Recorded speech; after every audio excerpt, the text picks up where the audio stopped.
There is a thief in your house right now. You cannot see him, but you can feel him. He is eating your food, he is sleeping in your bed, and he is stealing the most valuable currency you possess, your time. This thief is not a stranger. He is a ghost. He is the ghost of who you used to be, the ghost of the mistake you made 10 years ago, the ghost of the person who broke your heart. You wake up every morning feeling heavy, exhausted before your feet even touch the floor, wondering why you have no energy for the life in front of you. You think you are tired because of your job or the stress of the world, but you are tired because you are carrying a corpse. You are dragging the dead weight of a timeline that no longer exists anywhere in the universe, except in the theater of your own mind.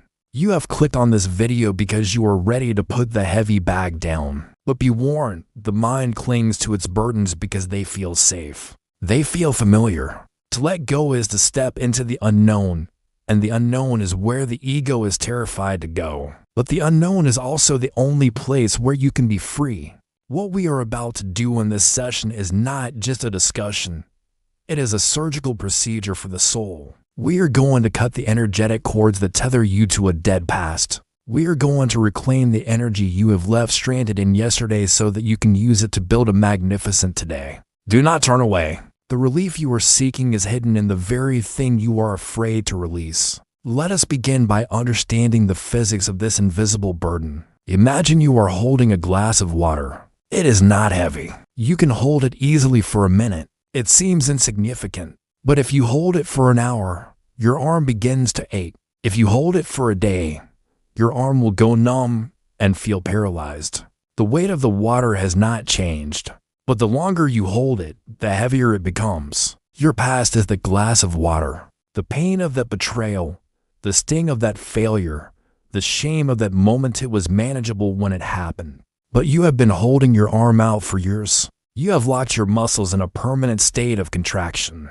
And now, you are paralyzed. The only way to stop the pain is not to analyze the water or wish the water was wine. The only way is to put the glass down. But putting it down is not as simple as opening your hand. If it were that simple, you would have done it already. The reason you are still holding the glass is that you have identified with the holding. You believe that if you let go, you are betraying your history. You believe that your suffering is a form of loyalty to those you lost, or a form of punishment for the mistakes you made. We need to dismantle this belief system before we can release the weight. We need to look deeply into the nature of the mind and why it is addicted to the rearview mirror. Consider the famous Zen teaching of the two monks and the woman.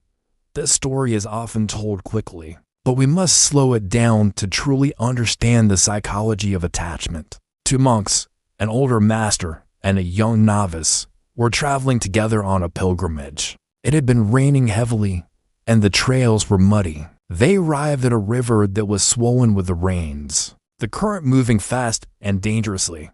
Standing on the bank was a beautiful young woman dressed in fine silk. She was distressed because she needed to cross the river, but she was afraid of ruining her clothes and being swept away by the current. Now, in this order of monks, the vows were incredibly strict. They were forbidden to touch women. They were forbidden even to look at women with desire. It was a rule etched into their minds, a boundary that defined their holiness. The young monk saw the woman and immediately looked away, stiffening his body, adhering rigidly to his rules. He judged the situation with a pious mind, thinking, I must not interact with her. But the older monk did not hesitate. He walked up to the woman, picked her up in his arms, carried her through the swirling muddy water, and set her down gently on the dry ground of the other side. She thanked him, and the monks continued on their way in silence. The young monk was seething. Inside his mind, a storm was raging. He looked at the master's back with judgment and confusion. How could he do that? He broke the vow. He touched her. He is a sinner. For miles, the young monk replayed the scene.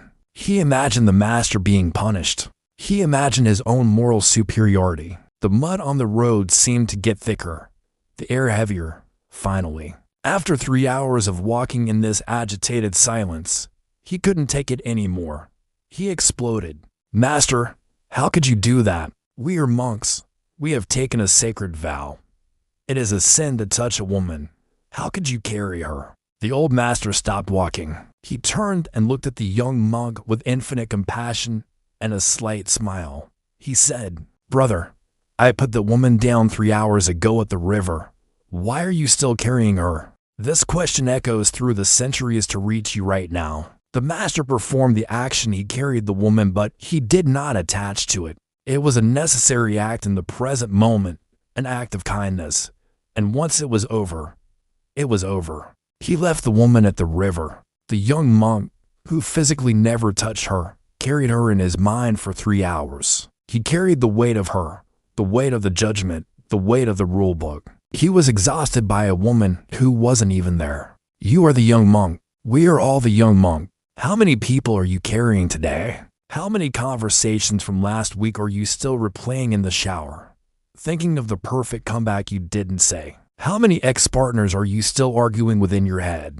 How many parents who may have passed away years ago are you still trying to please? You are walking down the road of your life, supposedly moving forward, but your mind is 3 hours, 3 years, or 3 decades back at the river. And because you are back at the river, you are missing the flowers on the path right now. You are missing the sunset. You are missing the life that is trying to happen to you, because you are too busy arguing with a life that has already happened. This mental carrying is what drains your vitality. It takes an immense amount of caloric energy to keep a dead memory alive. Your brain has to construct the image, generate the emotion, and run the simulation.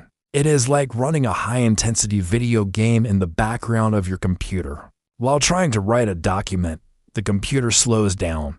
It overheats. The fan spins, creates noise. Your overheating, your anxiety, your fatigue, your lack of focus, these are the sounds of your fan spinning because you are running too many old programs. To close these programs, we must understand the sunk cost fallacy in economics. A sunk cost is money you have already spent and cannot get back. A rational investor ignores sunk costs and makes decisions based on the future potential. But humans are irrational. We think, I have invested 10 years in this marriage. I can't leave now. I have spent 4 years studying this degree. I have to use it. I have been angry at my brother for 20 years. If I forgive him now, those 20 years were wasted. This logic keeps us trapped in the past. The 10 years are gone. The 20 years of anger are gone. You cannot redeem them. You cannot get a refund. The only question that matters is, what is the best use of my life from this second forward? If you continue to carry the burden just because you have carried it for a long time, you are throwing good life after bad. You are compounding your loss. To let go is to declare spiritual bankruptcy on the past. It sounds scary, but bankruptcy is a legal tool to clear debts and start fresh. You need to clear your emotional debts. You owe the past nothing. The past owes you nothing. You are free to start with a zero balance today. But the ego resists this freedom. The ego loves a problem. If you have a big, heavy past, you feel significant. You are the survivor. You are the victim of the great injustice. This gives you a role to play. If you drop the role, you face the terrifying question, who am I without my story? This is why we must approach letting go not as a loss, but as an exchange. You are trading the heavy, dusty coat of your history for the light, silk robe of the present moment. You are not losing yourself. You are finding your true self, the self that exists underneath the scars. Let us go deeper into the nature of holding on. The Buddha taught that the root of suffering is *tanha*, or craving, grasping.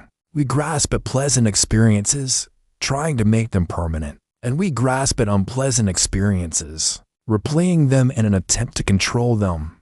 When you replay a traumatic memory, you are subconsciously trying to change the ending. You think, if I think about this enough, I can figure out what went wrong and fix it.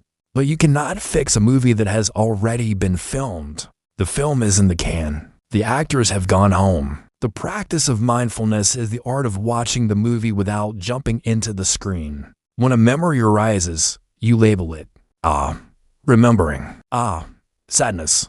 You acknowledge it with a bow. but you do not invite it to sit down and have dinner. You keep walking. This requires training. The mind is like a puppy that constantly wants to run back to the old pile of bones. You must gently, repeatedly, bring the puppy back to the fresh grass of the now. Not there, not here. Not then, not now. There is a powerful metaphor in Buddhism regarding anger and resentment.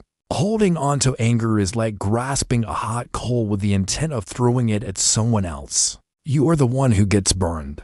The person you are angry with might be out having a wonderful dinner, laughing with friends, completely oblivious to your turmoil. Meanwhile, you are sitting in a dark room, squeezing a burning coal, destroying your own skin, poisoning your own blood with cortisol.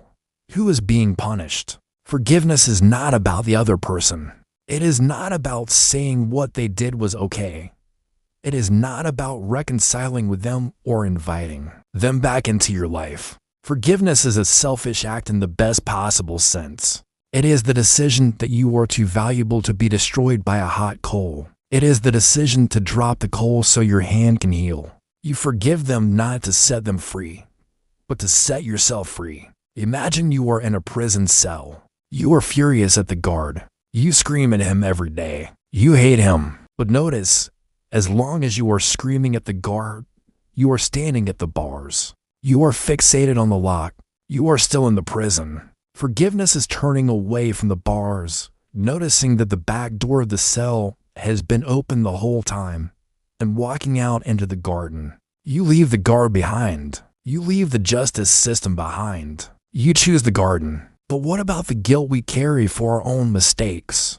This is often heavier than the anger we feel toward others. We are our own harshest judges. We carry a whip and we beat ourselves for things we said 5 years ago, for opportunities we squandered, for people we hurt. We think this self-punishment is noble, a form of penance. But guilt is a sticky trap. It keeps you self-obsessed. When you are drowning in guilt, you are of no service to the world. You are looking inward at your own shadow to heal self-blame. We must apply the wisdom of radical compassion. You must realize that the version of you who made the mistake was acting based on the level of consciousness, the emotional wounds, and the information they had asterisk at that time asterisk. You are judging your past self with your current wisdom. That is unfair. It is like a college professor screaming at a kindergartner for not knowing calculus. Of course you know better asterisk now asterisk. That is the point. The mistake asterisk gave asterisk you the wisdom you have now. The mistake was the tuition fee you paid for your growth. Instead of hating the mistake, think it. Thank you for teaching me. Because of you, I have learned. Because of you, I will not do it again. Imagine your younger self standing in front of you, the one who made the mess, the one who was confused, scared, or acting out of trauma. They look at you with wide, frightened eyes. Would you scream at them? Would you hit them? Or would you hug them and say, "It's okay. We learned. We survived. I love you." Be the parent to your past self that you never had. This integration heals the timeline. It stops the ghost from haunting you and turns the ghost into an ancestral source of wisdom. Rather than terror, let us explore the concept of the empty boat. A man is crossing a river in his small skiff. Suddenly, he sees another boat coming toward him. Moving fast, he shouts, "Hey, watch out, move." But the boat keeps coming. He gets angry. He stands up and waves his paddle. "You idiot, turn away." The boat crashes into his skiff with a loud thud. The man is furious. He starts cursing at the other boat, but then he looks inside and sees that the boat is empty. It drifted away from the dock. There is no one steering it. Instantly, his anger evaporates. There is no one to be mad at. It was just an event. It was just the wind and the current. The people who hurt you in the past were empty boats. This is a difficult truth to swallow, but it is liberating. They were empty of true awareness. They were driven by the winds of their own conditioning, their own trauma, their own unhealed wounds. They crashed into you not because they were evil masterminds plotting your destruction, but because they were asleep at the wheel of their own lives. They were acting out unconscious patterns. When you see them as empty boats, you stop taking it personally. It wasn't about you. It was just the chaos of the world bumping into you. The damage is real, your boat is dented, but the anger is unnecessary. You can fix your boat without cursing the wind. This perspective allows us to move from being a victim to being a student. A victim asks, "Why is this happening to me?" A student asks, "What is this teaching me?" The moment you ask, "What is this teaching me?" you regain your power. You transmute the lead of trauma into the gold of wisdom. This is the alchemy of the spirit. There is a beautiful Japanese concept called *kintsugi*, the art of golden repair. When a precious ceramic bowl breaks, the master craftsman does not throw it away. He does not try to hide the cracks with invisible glue. Instead, he mixes the lacquer with powdered gold and highlights the cracks. The repaired bowl is considered more beautiful and more valuable than the original, unbroken bowl. The scars become the art. Your life is a kintsugi bowl. You have been shattered. You have been broken by loss, by betrayal, by your own foolishness. But if you take those pieces and glue them back together with the gold of understanding, of forgiveness, of resilience, you become a masterpiece. A person who has never been broken is fragile. They are naive. But a person who has been broken and healed is formidable. They have depth. They have compassion. Do not hide your cracks. They are where the light enters and where the gold shines. But how do we deal with the fear of the void? We often hold onto the past because we are afraid that if we let go, we will have nothing. If I am not the grieving widow, who am I? If I am not the angry ex-wife, who am I? If I am not the failed businessman, who am I? We prefer a painful identity to no identity. This is the great leap of faith. You must be willing to stand with empty hands. Empty hands are the only hands that can receive. If your hands are full of old garbage, God cannot give you a new gift. You have to create a vacuum. Nature abhors a vacuum. It will rush to fill it. If you create space by releasing the past, the universe will rush in to fill it with new opportunities, new love, new energy. Imagine you are standing at the door of your house. Outside, there is a delivery truck with a massive package of joy, abundance, and peace. The driver is knocking, but your house is filled floor to ceiling with old newspapers, broken furniture, and boxes of regret. You open the door a crack and say, "I have no room," and the truck drives away. You have to declutter your soul. You have to throw out the old furniture. This belief that I am unlovable, throw it out. This memory of the 8th grade bully, throw it out. This regret about the money I lost, throw it out. Clear the floor. Make space. The new life is waiting to come in, but it is polite. It will not enter until invited. Let us return to the breath, the ultimate tool of letting go. Every breath is a teacher. Notice the cycle. You inhale, you receive life. You exhale, you let go of life. You cannot hold the inhale. If you try to hold the inhale because you are afraid of running out of air, you will suffocate.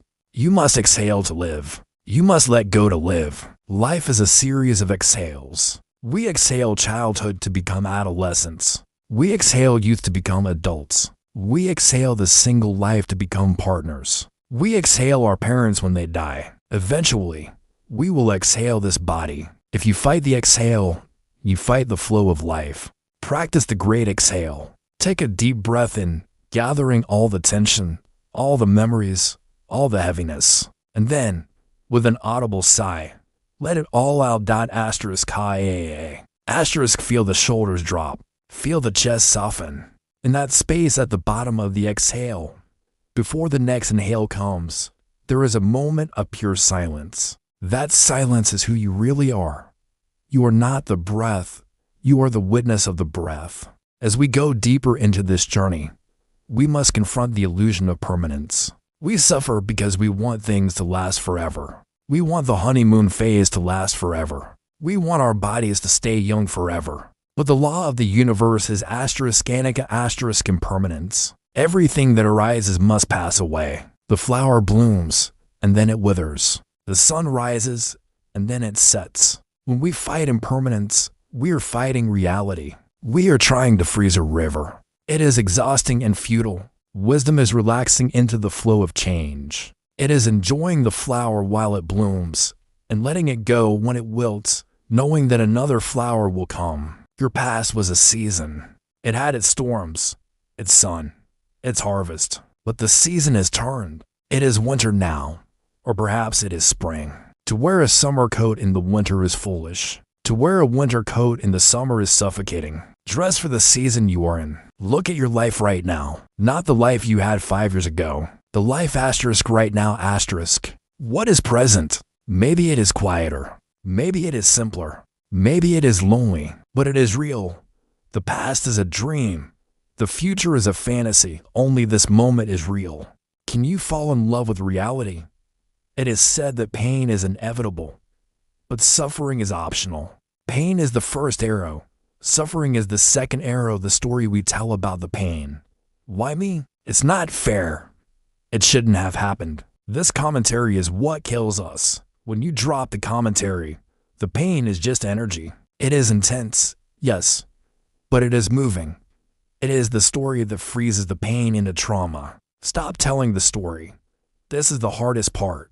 You have told your victim story to your friends, your therapist, your bartender, and yourself 1,000 times. It is a well-worn groove in your brain. You get a little hit of dopamine every time you get sympathy. But that sympathy is a consolation prize. The real prize is freedom. Try a fasting experiment. For the next 48 hours, fast from your story. Do not talk about the past. Do not complain about what happened. If the thought comes up, simply say, "That is the old story," and change the channel. Talk about the weather. Talk about a book. Talk about your plans for dinner. Starve the ghost. Without your attention, the ghost loses power. It becomes transparent. Eventually, it fades away. You are the author of your life. You have written many chapters. Some were tragic, some were boring, some were exciting. But you are holding the pen asterisk right now asterisk. You cannot rewrite chapter 3. The ink is dry. But you are currently writing chapter 10.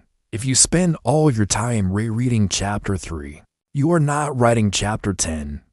You are just copying chapter 3 over and over again. This is why history repeats itself. We recreate the past because we are focused on it. Look at the blank page in front of you. It is terrifyingly white. It is full of possibility. What do you want to write? And then, he finally let go. And then, she decided to be happy. Write a plot twist. Surprise yourself. There is a deep connection between the clenched fist and the closed heart. When we hold on to the past, we physically tighten. Check your jaw right now. Is it tight? Check your belly. Is it hard? We armor ourselves against the invisible blows of memory. This armor blocks love. It blocks joy. It blocks the subtle energies of the universe. To let go is to soften. It is to melt. Visualize ice turning into water. The ice is hard, sharp, brittle. The water is soft, fluid, yielding. Be water. Water can flow around obstacles. Water always finds its way to the ocean. Ice gets stuck. You have been ice for too long. Let the warmth of your own awareness melt you. It is safe to be soft. It is safe to be vulnerable. The most resilient thing on earth is not a rock. It is water. You can hammer water, but you cannot break it. Let us speak of the siren song of nostalgia. Sometimes we hold on to the past not because it was bad, but because it was good. We look back at our glory days, our youth, a past love, a time of success, and we mourn that it is gone. We compare our current reality to a golden memory. This, too, is suffering. Nostalgia is a thief. It steals the beauty of the present moment by comparing it to a fantasy of the past. You are not the same person you were in those glory days. You have evolved. You have new capacities. To try to live in the past is like trying to squeeze a full-grown oak tree back into an acorn. It is impossible. Honor the past joy. Give thanks for it. But do not try to build a house there. You cannot live in a museum. What if the best days are not behind you, but inside you? What if the capacity for joy is not in the external circumstances of the past, but in your internal state of presence? You can access the joy right now. It does not require you to be 20 again. It does not require you to have that job again. It requires you to be here again. As we move toward the center of this reflection, I want you to verify your motivation. Why do you want to let go? Is it because you hate the pain? Or is it because you love yourself? If you try to let go out of aversion, I hate this feeling, get it away, it often sticks harder. What you resist persists. But if you let go out of love, I love myself too much to carry this burden. It flows. Make your healing an act of love, not an act of war against your own mind. Be gentle with yourself. You are unlearning habits that you have practiced for decades. It takes time to retrain the neural pathways. If you slip and find yourself ruminating, don't beat yourself up. That is just the second arrow again. Just smile. The ghost is back. And gently guide him to the door. You are doing the work. The fact that you are listening to this means you have already begun to loosen the grip.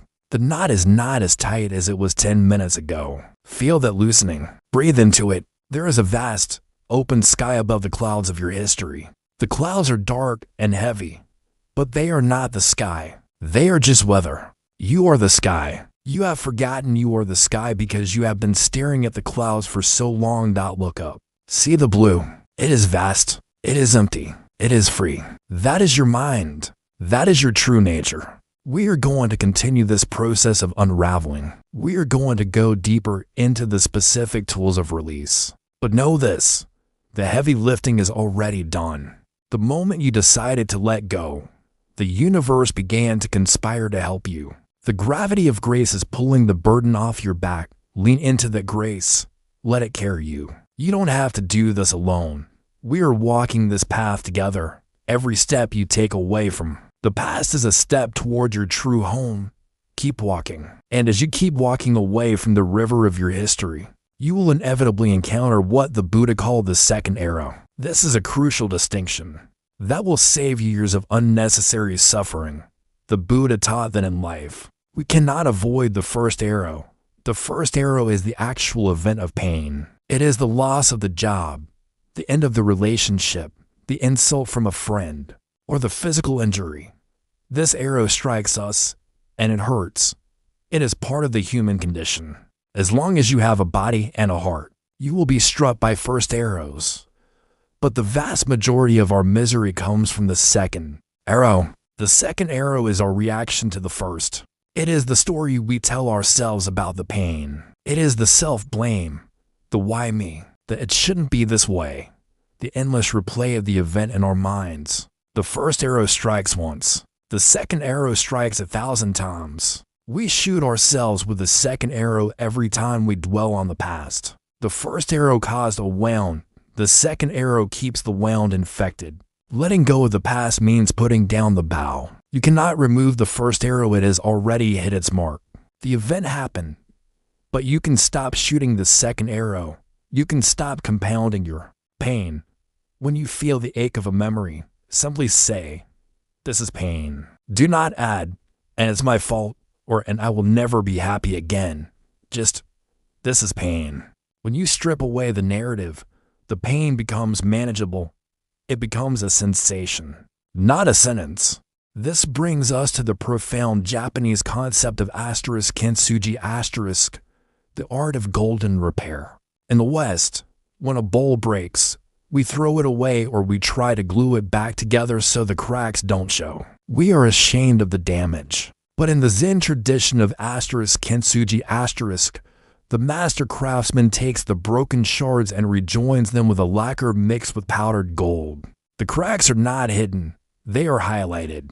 The repaired bowl is considered more beautiful and more valuable than the original, unbroken bowl. Your life is a kintsugi * bowl. You have been shattered. You have been broken by loss, by betrayal, by your own foolishness. The ego wants to hide these cracks. It wants to present a perfect, unbroken image to the world. But the soul knows better. If you take those pieces and glue them back together with the gold of understanding, of forgiveness, of resilience, you become a masterpiece. A person who has never been broken is fragile. They are naive. But a person who has been broken and healed is formidable. They have depth. They have compassion. Do not hide your cracks. They are where the light enters and where the gold shines. But to apply the gold, You must first accept the break.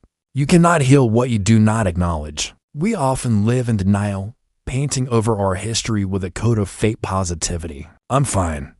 It's all in the past. But the body keeps the score. The unhealed trauma lives in your nervous system, making you reactive, making you jumpy, making you afraid of intimacy. True letting go is a somatic experience. It is not just a thought.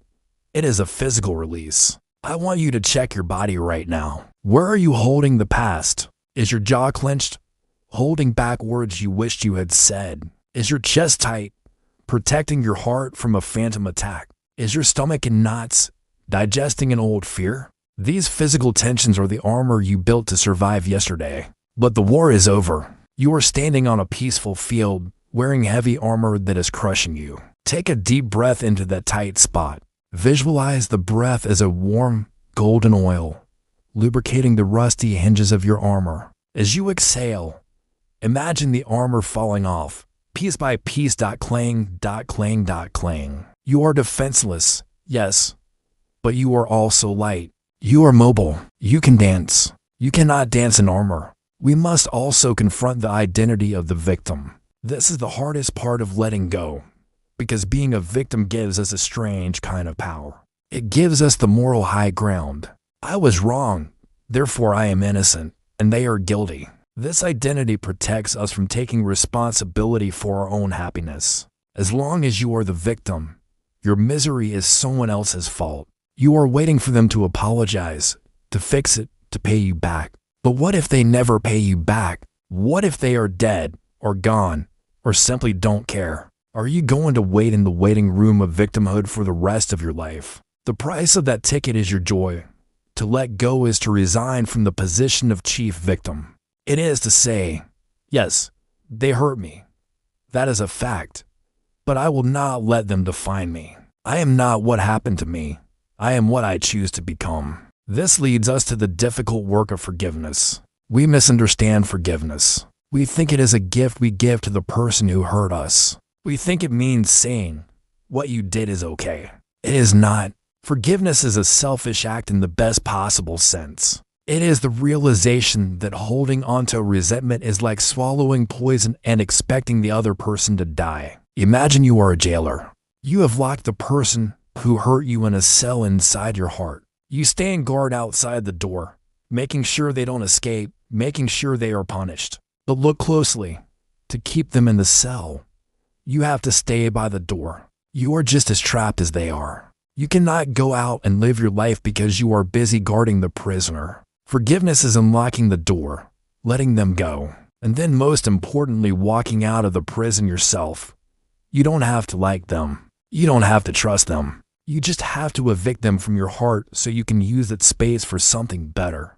There is a powerful visualization for cutting the energetic cords. Every time you think of a person with intense emotion, you send a strand of energy to them. Over the years, these strands become thick cables. You are literally tethered to your past. You try to walk forward into a new relationship, but you snap back like a bungee cord because you are tied to the ex. You try to start a new business, but you snap back to the old failure. Close your eyes for a moment. Visualize the person or event you are stuck on. See the cord connecting your solar plexus to theirs. It might look dark, thick, pulsing. Now, imagine a sword of blue light in your hand.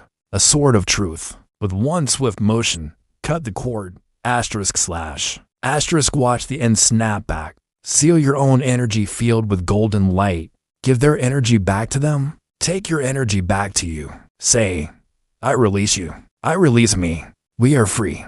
Do this every day until you can think of them and feel nothing, not hate, not love, just neutrality. That is the sign of freedom. Let's address the fear of the void. We cling to the past because it is familiar. We know who we are when we are the grieving widow or the failed entrepreneur. If we let that go, who are we? We face a blank page, and the ego is terrified of the blank page. It prefers a familiar hell to an unfamiliar heaven. But the void is not empty. It is pregnant. It is the womb of creation. When you clean your house, you create empty space. That space invites new furniture, new art, new life. You have to create a vacuum. Nature abhors a vacuum. It will rush to fill it. If you create space by releasing the past, the universe will rush in to fill it with new opportunities, new love, new energy. You are standing at the threshold of a new life, but your hands are full of old bags. You are knocking on the door, asking for abundance, but you have no hands free to receive it. Drop the bags. It feels scary. Your hands feel empty, but empty hands are the only hands that can catch a blessing. Consider the story of the mustard seed. A woman named Kisagatami had a young son who fell sick and died. She was driven mad with grief. She refused to believe he was dead. She carried his small, cold body from house to house, begging for medicine. Finally, someone sent her to the Buddha. She begged him, "Lord, give me the medicine to bring my son back." The Buddha looked at her with infinite compassion. He didn't lecture her. He said, "I can help you, but first, I need an ingredient. Go into the village and bring me a mustard seed, but it must come from a house where no one has ever died." Kisagatami ran to the first house. "Do you have a mustard seed?" "Yes." "But has anyone died here?" The villager's face fell. "Yes, my father died last year." She went to the next. "Yes, my sister." She went to every house. By evening, she realized the truth. There is no house where death has not knocked. Suffering is universal. She was not the only one. She took her son's body to the cremation ground, said goodbye, and returned to the Buddha. "Did you get the seed?" He asked. "No," she said, "but I got the medicine." She had realized that her attachment to my pain was isolating her. When she saw that loss is the nature of existence, she could let go. She entered the stream of liberation. Your pain tells you that you are alone. Nobody understands. But your pain is actually the bridge to humanity. Everyone you meet is carrying a heavy sack. Everyone has buried a dream. When you realize this, your judgment turns into compassion. You stop asking, "Why me?" and start asking, "How can I help us?" We must also be wary of survivor's guilt. Sometimes we feel guilty for moving on. We feel guilty for being happy when someone else is gone, or when we have left a bad situation while others stay behind. We think our suffering is a way to honor the dead or the left behind. But your suffering serves no one. It just adds more darkness to the world. If you have lost a loved one, do you think they want you to be miserable? Do you think they want you to turn your life into a shrine of sadness? No. They want you to live. They want you to laugh. They want you to taste the sweetness of the strawberry for them. Your joy is the greatest tribute to their memory. Live fully, not despite the loss, but asterisk because asterisk of it. You know the value of time now. Don't waste it. Let's talk about the sunk cost of regret. We look back at years spent in a bad marriage or a wrong career, and we think, "I wasted so much time." This thought is a thief. It steals the energy you need for today. Nothing is wasted. The manure of the past is the fertilizer for the future. The lotus needs the mud. Without those difficult years, you would not have the wisdom, the resilience, and the clarity you have right now. You were in training. It was a harsh school, yes, but you graduated. Don't tear up your diploma by calling it a waste. Imagine you were writing a book. You are on chapter 10. Chapter 3 was a tragedy. It was dark, messy, and painful. But you cannot go back and rewrite chapter 3. The ink is dry. If you spend all your time staring at chapter 3, you will never write chapter 10. And chapter 10 is where the hero rises. Chapter 10 is where the redemption happens. You are the author. Pick up the pen. What happens next? And then, he let go. That is the most powerful plot twist in history. To facilitate this release, we can use the technique of reframing. The past is just a set of facts. The asterisk meaning asterisk of the past is a story you invent. Fact, you lost your job. Old story, I am a failure. I will never be safe. New story, the universe pushed me out of a stagnant situation to make room for my true calling. Both stories fit the facts, but one makes you depressed and the other makes you excited. You have the power to choose the story. Be a better storyteller.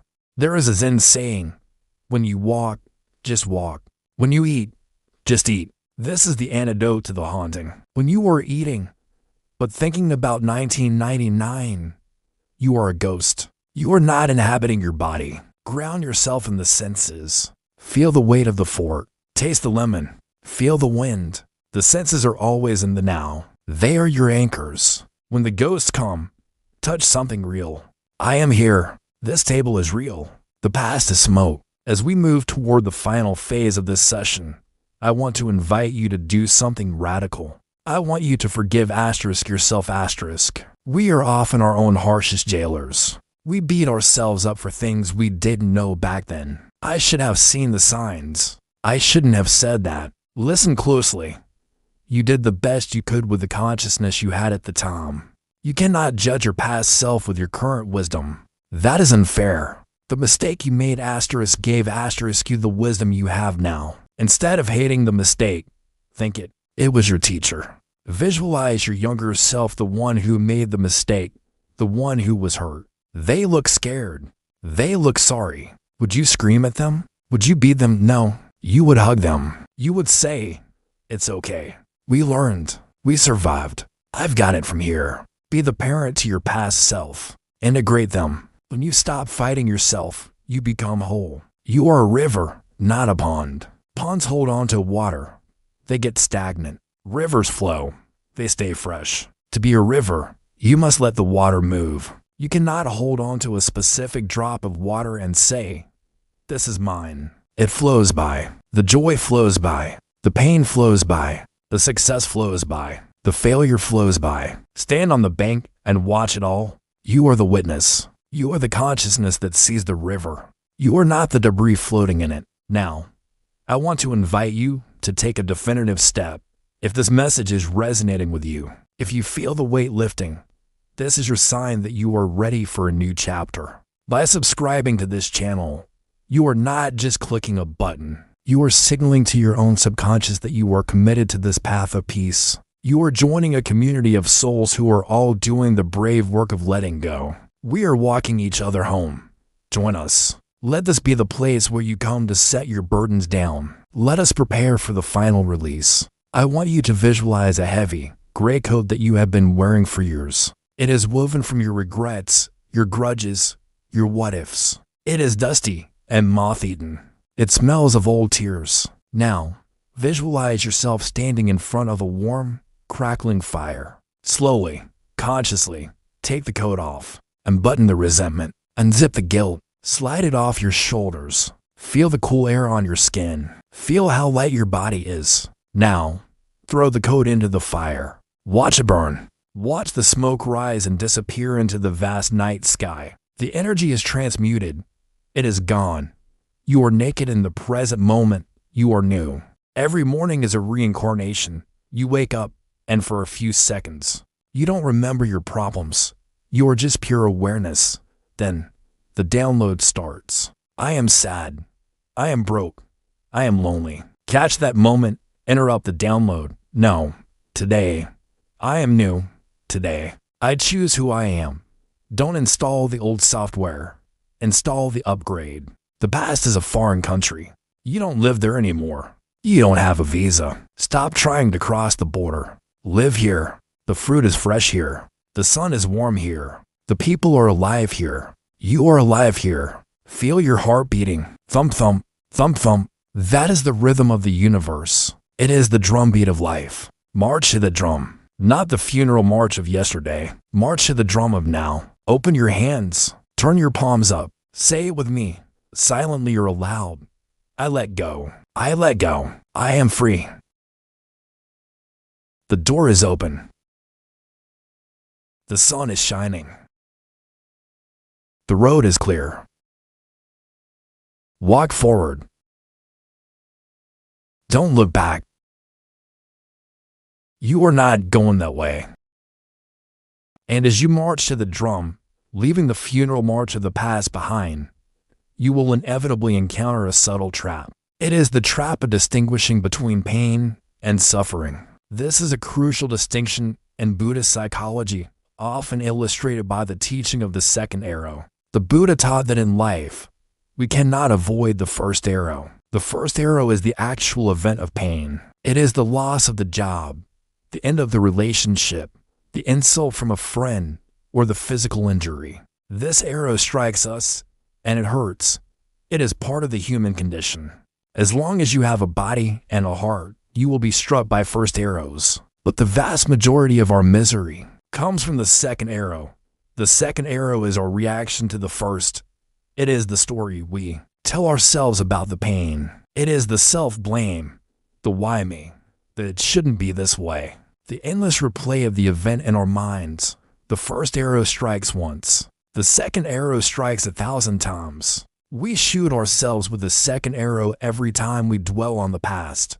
The first arrow caused wound. The second arrow keeps the wound infected. Letting go of the past means putting down the bow. You cannot remove the first arrow, it has already hit its mark. The event happened, but you can stop shooting the second arrow. You can stop compounding your pain. When you feel the ache of a memory, simply say, "This is pain." Do not add, "and it's my fault," or "and I will never be happy again." Just, "This is pain." When you strip away the narrative, the pain becomes manageable. It becomes a sensation, not a sentence. We must also confront the siren song of nostalgia. Sometimes we cling to the past, not because it was bad, but because it was good. We look back at our glory days, our youth, a past love, a time of success, and we mourn that it is gone. We compare our current reality to a golden memory. This, too, is a trap. Nostalgia is a form of suffering because it rejects the present. It says, "The best is behind me." This belief is a self-fulfilling prophecy. If you believe the best is behind you, you will stop looking for the beauty in front of you. You are not the same person you were in those glory days. You have evolved. You have new capacities. To try to live in the past is like trying to squeeze a full-grown oak tree back into an acorn. It is impossible and painful. Honor the past joy. Give thanks for it.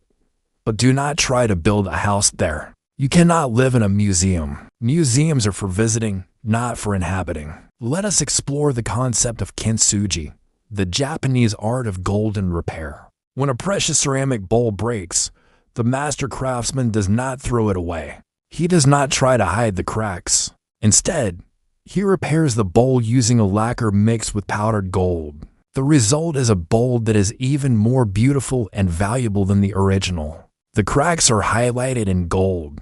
They become part of the history and the aesthetic of the object. Your life is a kintsugi bowl. The past, the traumas, the breaks, the failures are the cracks. If you try to hide them or deny them, you remain a broken bowl. But if you accept them, if you heal them with the gold of wisdom and compassion, you become a masterpiece. Your scars are the gold. They show that you have survived. They show that you have been tested and have come out stronger. A person with no scars is naive.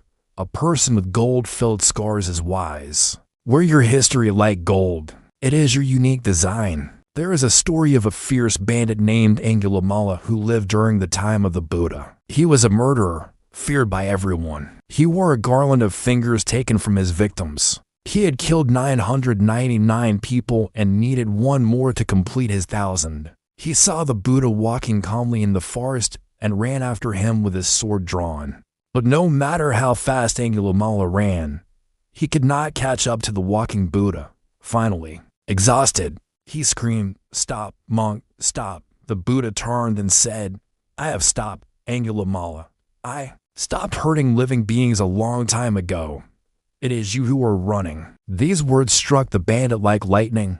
He realized the futility of his violence. He threw away his sword and asked to become a monk. The Buddha accepted him. The other monks were horrified. He is a monster. He has a terrible past.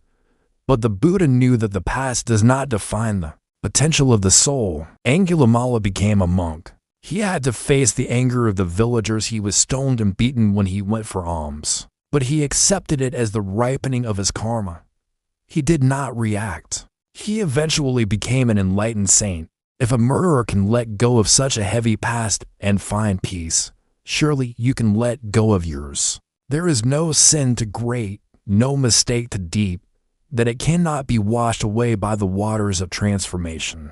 You are not your history. You are your current level of consciousness. The moment you wake up, the nightmare ends. no matter how scary the nightmare was. We often hold onto the past because we are waiting for an apology that will never come. We feel that if we forgive without an apology, we are letting them off the hook. But the apology is not the key to your cage. You have the key. Waiting for an apology is giving your power to the person who hurt you. It is saying, I will only be happy when you decide I can be happy. Why would you give that power to someone who has already mistreated you?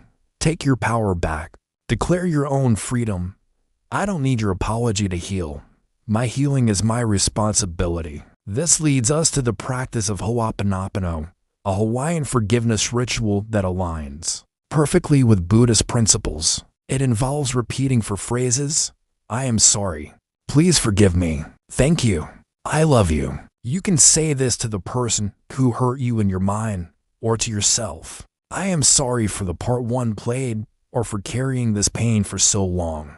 Please forgive me for judging, for holding on. Thank you for the lesson. I love you as a fellow divine being. These words are a solvent. They dissolve the glue of resentment. Try it. Say it to the image of your younger self. Say it to the ghost of your ex. Watch the energy shift. Let us address the fear of empty hands. We cling to the past because it is familiar. We know who we are when we are the victim or the failure. If we let that go, we face the unknown. And the ego hates the unknown. The ego prefers a familiar hell to an unfamiliar heaven. But you must be brave enough to stand with empty hands. Empty hands are the only hands that can receive. If your hands are full of yesterday's garbage, you cannot catch the gifts of today. You have to create a vacuum. Nature abhors a vacuum.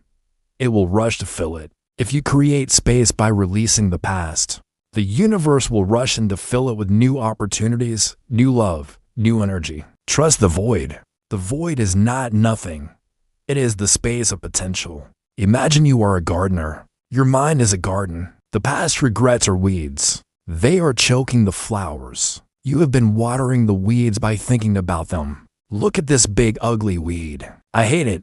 By giving it attention, you are feeding it. To fix the garden, you must pull the weeds. You pull them by withdrawing your attention. You stop telling the story. And then, you plant new seeds. Seeds of gratitude, seeds of intention, seeds of presence. You cannot just remove the negative. You must replace it with a positive. Every time a memory of the past comes up, replace it with a thought of the present. Memory, I miss him. Replacement, I am grateful for this cup of tea. Memory, I shouldn't have failed that exam. Replacement, I am learning a new skill today. Overwrite the old file. The brain is neuroplastic. It rewires itself based on where you place your attention. You are the architect of your own brain. Build a sanctuary, not a haunted house. There is a Zen saying, when you walk, just walk.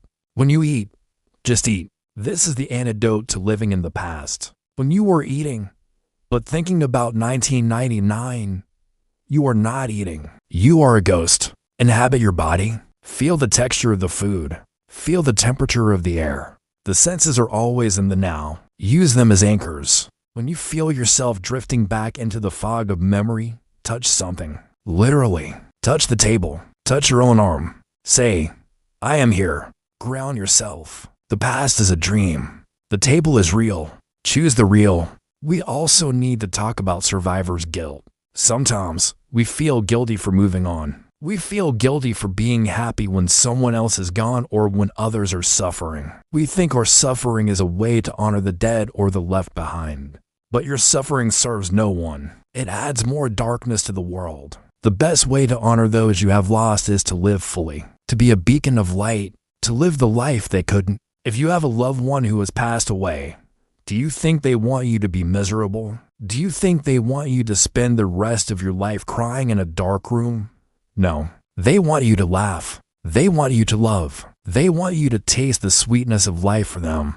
Your joy is the greatest tribute to their memory. Let go of the guilt. It is a false loyalty. Consider the river of time. You are in a boat. The water flowing behind you is the past. The water ahead is the future. If you keep turning around to stare at the weight behind the boat, you cannot steer. You will crash into the rocks. The wake does not drive the boat. The engine drives the boat. Your engine is your intention in the present moment. The wake is just the trail of where you have been. It dissolves. Let it dissolve. Keep your eyes on the horizon. There is a profound freedom in being a nobody. We spend so much energy trying to be a somebody with a history, somebody with a reputation. But a reputation is just a heavy coat made of other people's opinions and your own past actions. Take the coat off. Be a nobody. A nobody has no history to defend. A nobody has no image to maintain. A nobody is free to be anything in this moment. When you meet someone new, don't tell them your old story. Don't recite your trauma resume. Hi, I'm John, and I've been divorced twice, and I hate my job. No. Hi, I'm John, and I love jazz music. Define yourself by what you love, not by what you lost. Define yourself by where you are going, not where you have been. Reintroduce yourself to the world. Let's do a ritual of burning the contract. We all have unconscious contracts with ourselves. I promise to never trust men again. I promise to punish myself for that failure. These contracts are binding us. Visualize a piece of parchment paper in your mind. Written on it is the vow you made in pain. Read it. I vow to stay small so I don't get hurt. Now, take a mental match. Light the corner of the paper. Watch it curl and blacken. Watch the words disappear into smoke. Say, I revoke this contract. It is null and void. I am free to trust. I am free to shine. Feel the release in your chest. The obligation is gone. You are a regenerative being. Every cell in your liver regenerates every few weeks. Your skin is new every month. Biologically, you are not the same person you were a year ago. Why do you insist on dragging the old psychology into the new biology? Update your software to match your hardware. You are designed for renewal. Think of the sun. It rises every morning. It doesn't say, oh, I was blocked by clouds yesterday, so I'm going to shine less today. It rises with full power every single day. It doesn't hold a grudge against the night. Be like the sun. Rise fresh. The darkness of the past night has no power over the light of the new morning. If you are struggling with a specific traumatic memory, try the black and white movie technique. Visualize the memory in full color. It feels intense. Now, in your mind, drain the color out of it. Make it black and white. Now, shrink the image so it is small, like a stamp. Now, add silly circus music to it. Watch the traumatic scene played fast, in black and white with clown music. This sounds disrespectful, but it breaks the neurological loop. It scrambles the code. It takes the emotional charge out of the memory. You are teaching your brain, this is not a threat anymore. It is just a flicker of old data. You have the power to edit your internal library. You are the librarian. You can take the book labeled My Tragedies and move it to the back shelf in the dusty section. You can take the book labeled My Strengths and put it on the front display. You choose what you read every day. Stop reading the tragedy. It's a boring book. You already know the ending. Pick up a new book. Let us speak of the lotus in the mud. The lotus flower is the most beautiful symbol in Buddhism. It grows in the thickest, dirtiest, smelliest mud. It needs the mud to grow. It consumes the mud and transforms it into beauty. You're past the abuse, the failure. The pain is the mud. Do not hate the mud. Without it, you would not have the depth you have today. You would not have the compassion you have today. You are a lotus. You have transmuted the suffering into wisdom. Look at the flower, not the mud. Celebrate the blooming. The world needs your bloom. It does not need your mud. When you share your story, share the triumph, not just the trauma. Share how you got through. Be a map maker for others who are lost. I was there. It was dark, but I found the way out. Here is the path. When you use your past to help others, you redeem it. You give it meaning. It wasn't for nothing. It was training for your mission as a healer, a teacher, a guide. As we approach the final phase of this journey, I want you to feel the space around you, the room you are in. It is filled with silence. The silence is not empty. It is full of presence. Your past is noise. Your future is noise. The present is silence. Rest in the silence. It is the womb of God. It is where you are reigning. It is where you are made whole. Let's do a deep release of the shoulders. We carry the weight of the world on our shoulders. Lift them up to your ears. Squeeze. Hold the tension of the ears. Hold it and drop. Let them fall completely. Feel the blood rushing down your arms. Imagine heavy sandbags falling off your back. Thud. You are lighter. You are taller. Walk with this lightness. You do not need to carry a shield anymore. The war is over. The soldiers have gone home. You are standing on the battlefield alone, swinging a sword at the air. Put the sword down. Look at the flowers growing in the battlefield. Life has returned. Life always returns. Join life. There is a Zen koan. If you meet the Buddha on the road, kill him. This shocking statement means, if you have a fixed idea of the truth, or a fixed idea of enlightenment, let it go. Kill the concept so you can experience the reality. If you have a fixed idea of yourself based on the past, kill it. Kill the victim. Kill the loser. Kill the failure. So that the real you can be born. The real you is not a concept. It is a vibrating, living, breathing energy. It is the energy that is listening to this voice right now. That energy is pure. It has never been hurt. Identify with the energy, not the history. I invite you to make a physical gesture of release. Open your hands, palms facing down. Imagine you are dropping the contents of your hands into the earth. I let go. I let go. I let go. Shake your hands. Shake off the residue. Now turn your palms up. I receive. I receive. I receive. Receive the peace that is your birthright. The universe is generous. It wants to give to you, but it cannot give to a closed fist. Keep your hands open. Keep your heart open, even if it hurts, especially if it hurts. The pain of opening is the pain of birth. The pain of closing is the pain of death. Choose birth. As you move forward from this moment, remember that letting go is not a one-time event. It is a daily practice. It is like brushing your teeth. You don't brush your teeth once and say, I'm done for life. You do it every day to prevent decay. Every day, sweep the porch of your mind. Sweep away the dead leaves of yesterday. Keep the entrance clean for the new guest. The new guest is today. Welcome it with a smile. You are surrounded by a community of souls who are also doing this work. You are not alone in your shedding. We are all snakes shedding our skins together. We are all rivers flowing to the same ocean. Feel the support of this invisible Sangha community. We are cheering for you. We see your struggle, and we see your strength. We see your light. If you have found value in this release, if you feel a little lighter, I invite you to subscribe to this channel, not just to watch videos, but to anchor yourself in a stream of wisdom. By subscribing, you are making a vow to yourself. I choose peace. I choose growth. I choose the now. Click the button as a symbol of your new commitment. Join us on this path of lightness. And now, as we conclude, visualize a golden door in front of you. Behind you is a dark hallway. That is the past. In front of you is the golden door. You have the key in your hand. The key is willingness. Are you willing to walk through? You don't need to know what is on the other side. You just need to know that you can't stay in the hallway. Put the key in the lock. Turn it. Hear the click. Push the door open. Flood of light. Step through. Close the door behind you. Lock it. Throw the key away. You are on the other side. You are free. Walk into the light. It is warm. It is yours. You made it. The past is a memory. The future is a dream. The now is a gift. Unwrap it. You are safe. You are whole. You are loved. Let go.